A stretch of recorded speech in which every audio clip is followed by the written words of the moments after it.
Aktori i njohur Albano Bogdo ka kritikuar ashpër gjendjen në Shqipëri, duke theksuar paradoksin mes pasurive natyrore dhe jetesës së qytetarëve.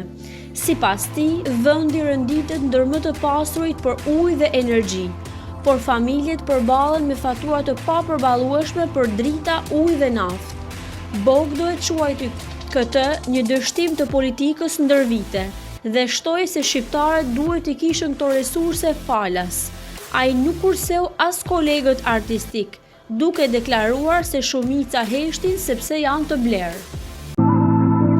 Këngëtarja e njohur Bleona Qerreti ka rrëfyer momentin që i ndryshoi jetën artistike. Vetëm 15 vjeçe ajo performoi për herë të parë në festivalin e këngës, duke shkaktuar bujë për veçjen e saj të guximshme. Sipas saj, rebelizmi dhe stili unik janë arsyeja pse arriti famën dhe pse i ka rezistuar kohës. Në mes të performancës hoqa pelerinen dhe të nesërmen u zgjova Bleona Qerreti, u shpreh ajo.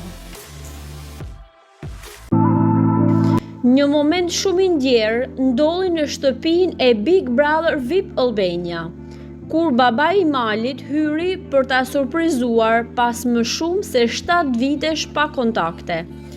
Megjithatë, Mali zgjodhi të mos e pranonte takimin, duke e bërë momentin edhe më të rënd emocionalisht.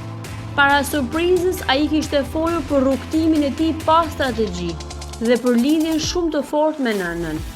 Babai i tij tregoi dhimbjen e ndarjes dhe mungesën e marrëdhënies ndër vite, duke shprehur mallin dhe dashurinë për të birin. Refuzimi i takimit preku publikun dhe hapi debat të fortë jashtë shtëpisë.